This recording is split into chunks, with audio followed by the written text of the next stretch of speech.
नमस्कार, मी स्वरा परब. स्वराज मालवणी तडका या माझ्या युट्यूब चॅनलवर आपल्या सर्वांचे हार्दिक स्वागत. आज आपण बनवणार आहोत कोबीची भाजी. अगदी साध्या सोप्या पद्धतीने बनवणार आहोत.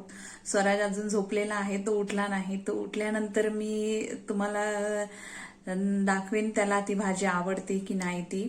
तर मग जास्त वेळ न घालवता आपण आपली भाजी करायला सुरुवात करूया. तर मग इथे मी एक कोबी कट करून घेतलेला आहे, बारीक कापून घेतलेला आहे. इथे 2 कांदे आहेत आणि 5-6 हिरव्या मिरच्या आहेत आणि इथे मी चण्याची डाळ रात्री भिजत घातलेली त्याचा वापर करणार आहे. चला मग सुरू करू. तुम्ही पाहू शकता मी इथे 2 चमचे तेल टाकून त्याच्यामध्ये थोडीशी मोहरी टाकलेली, पाव चमचा, आणि मिरची पण टाकली. मला कॅमेरा ऑन करायला लक्षात नाही राहिलेला म्हणून. तर तुम्ही पाहू शकता. आता मी याच्यामध्ये हा आपला कांदा टाकणार आहे आणि तो व्यवस्थित परतून घेणार आहे. थोडासा लाल होऊ दे, मऊ होऊ दे. आता मी इथे पाव चमचा हळद टाकणार आहे आणि व्यवस्थित परतून घेणार आहे. आता मी याच्यात आपला जो हा चिरलेला कोबी आहे बारीक, तो मी त्याच्यात टाकणार आहे. तुम्ही पाहू शकता माझी ही भाजी ह्याच्यात व्यवस्थित परतून झालेली आहे. आता मी इथे थोडंसं असं खोलगट करेन भाजी बाजूला करून आणि त्याच्यामध्ये आपली ही डाळ जी मी रात्रभर भिजवलेली होती ती आता मी ह्याच्यात घालणार आहे. बघा, एका वाटीमध्ये थोडीशी कमी अशी फुलून आलेली आहे ही, त्याच्यामुळे एवढी दिसते. तुम्हाला पाहिजे असले तर तुम्ही थोडी जास्त घ्या किंवा कमी घ्या किंवा घालूच नका. ह्याच्या बदल्यात तुम्ही एखादा बटाटा घालू शकता किंवा मग चण्याच्या डाळीच्या ऐवजी मुगाची डाळ सुद्धा घालू शकता. तर मग त्याच्यात घालूया. आपल्याला भाजी खूप मंद गॅसवरच शिजवून घ्यायची आहे. आता मी ह्या डाळीला भाजीने असं कव्हर करणार. तुम्ही पाहू शकता असं.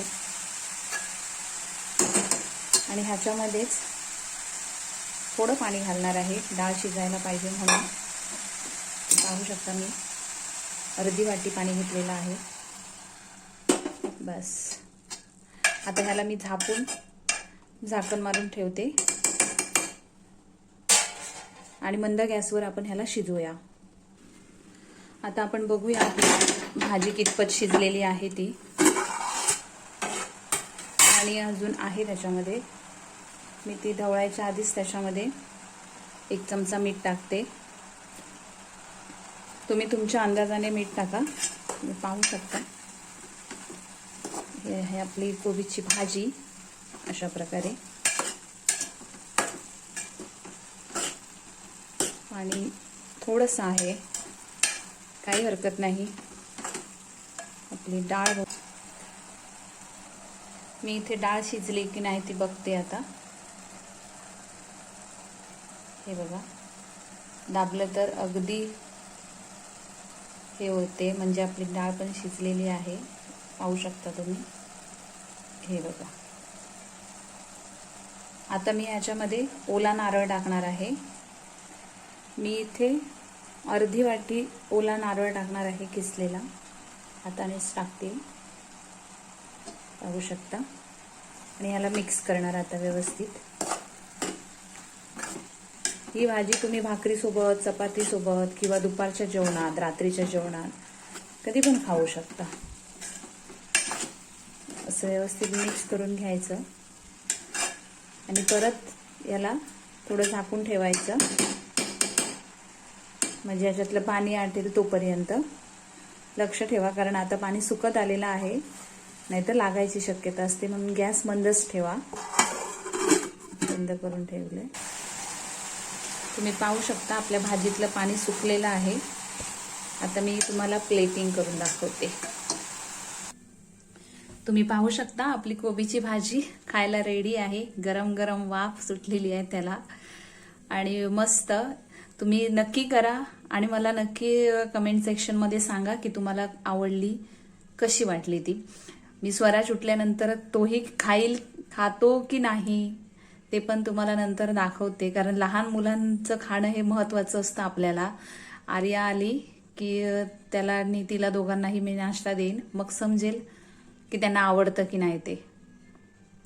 बघा ही इरू आहे. इरू हाय हाय बोलो. हा हा, कशी झाली भाजी स्वराज? अच्छी झाली. हा, आणि आर्या दीदी एकदम भारी झाले. हा ना, एकदम भारी झाले. पटापट खाऊन दाखवा बघूया कशी एकदम छान झाली ती. हा हा, आरामात आरामात आरामात. भाजी पण खायची इरो, भाजी घालायची. हा हा स्वराज आरामात. कशी झाली? छान छान ना. सगळ्यांना बोलायचं खायचं म्हणून. कोबीची भाजी सगळ्यांनी खायची. बोला कोबीची भाजी सगळ्यांनी खायची. तू खा कोबीची भाजी. कशी असते. अच्छी. चला तुम्ही पाहू शकता स्वराजचं, हारूचं आणि इराचं आपल्याला तर रिॲक्शन भेटलेलं आहे. त्यांना आवडली का नाही ते आपल्याला समजलेली आहे. तर तुम्ही अशा प्रकारे कोबीची भाजी ट्राय करा आणि मला नक्की कमेंट्समध्ये सांगा की तुमच्या मुलांना आवडली की नाही आणि तुम्हालाही आवडली की नाही. माझा व्हिडिओ पाहिल्याबद्दल सगळ्यांचे मनापासून आभार. माझ्या व्हिडिओला लाईक करा, सबस्क्राईब करा. धन्यवाद.